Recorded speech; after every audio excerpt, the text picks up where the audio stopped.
ಎಲ್ಲ ರೈತ ಬಾಂಧವರು ನಮಸ್ಕಾರ. ಈಗ ನಮ್ಮ ಕಲಬುರಗಿ ಜಿಲ್ಲೆಯಲ್ಲಿ 2 ಹಂತದ್ದು ನಾವೇನ್ ಪರಿಹಾರ ಬೆಳೆ ಹಾನಿ ಆಗಿದ್ದು ಕೊಟ್ಟಿದೀವಿ.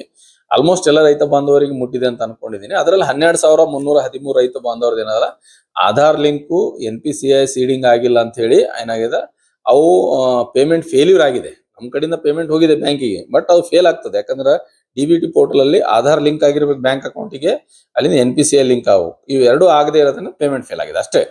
ಅಂತ ರೈತ ಬಾಂಧವರು ನಾವು ಲಿಸ್ಟ್ ಕೊಡ್ತೀವಿ 1 or 2 ಡೇದಲ್ಲಿ. ಅವಾಗ ಅವ್ರೇನದಲ್ಲ ತಮ್ಮ ಬ್ಯಾಂಕಿಗೆ ಹೋಗಿ ಅವ್ರ ಆಧಾರು ಮತ್ತೆ NPCI ಲಿಂಕ್ ಮಾಡ್ಕೊಂಡ್ರೆ ಅವ್ರ ಅಕೌಂಟಿಗೆ ಮತ್ತೆ ಪೇಮೆಂಟ್ ಬಂದ್ ಜಮಾ ಆಗ್ತದೆ. ಯಾರು ವಿಚಾರ ಮಾಡೋ ಅವಶ್ಯಕತೆ ಇಲ್ಲ. ಸೊ NPCI ಲಿಂಕ್ ಮಾಡಬೇಕು ಅಂದ್ರೆ ನೀವು ಬಯೋಮೆಟ್ರಿಕ್ ಕೊಡ್ಬೇಕು ಬ್ಯಾಂಕಲ್ಲಿ ಹೋಗ್ಬಿಟ್ಟು. ಸೊ ಇದು ತಮಗೆ ನೆನಪಿರಲಿ, ಬಯೋಮೆಟ್ರಿಕ್ ಕೊಟ್ಟು ಅದರದೊಂದು ಪ್ರಿಂಟ್ ತಗೋಬೇಕು ಅವ್ರು, ಅವಾಗ NPCI ಲಿಂಕ್ ಆಗಿರ್ತದೆ.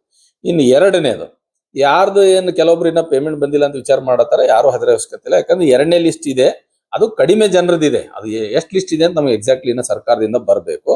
First green list major payment ಮಾಡಿವಿ. 2ನೇ ಲಿಸ್ಟ್ ಅಲ್ಲಿ ಯಾಕೆ ಏನ್ ಸಮಸ್ಯೆ ಇದೆ ಅಂದ್ರೆ, ಕೆಲವೊಬ್ರದ್ದು ಪಾಣಿದು ಆಧಾರ್ ಕಾರ್ಡ್ ಅಲ್ಲಿ ಹೆಸರುಗಳು ಬೇರೆ ಬೇರೆ ಇದಾವೆ. ಈ ಸಿದ್ದಪ್ಪ ಸಿದ್ದಣ್ಣ ಹಿಂಗಿರ್ತದೆ, ಸರ್ನೇಮ್ ಇರ್ತದೆ. ಅಂತವೇನದಲ್ಲ ಫಿಸಿಕಲ್ ವೆರಿಫಿಕೇಶನ್ ಮಾಡಿ ಮಾಡುವಂತ ಅವಶ್ಯಕತೆ ಇದೆ. ಅದನ್ನ ತಕ್ಷಣ ಕ್ರಮ ಜರುಗಿಸ್ತೀವಿ. 2ನೇ ಲಿಸ್ಟ್ ಬರ್ತದೆ. ಮೇಜರ್ ಪೇಮೆಂಟ್ ಅನ್ನ 95% ಪೇಮೆಂಟ್ ಕಂಪ್ಲೀಟ್ ಮಾಡಿವಿ.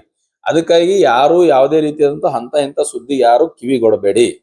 ಇದೆಲ್ಲ ಸುಮ್ಮನೆ ಸುಳ್ಳು ಸುದ್ದಿ ಹರಡಿಸ್ತಿದ್ದಾರೆ.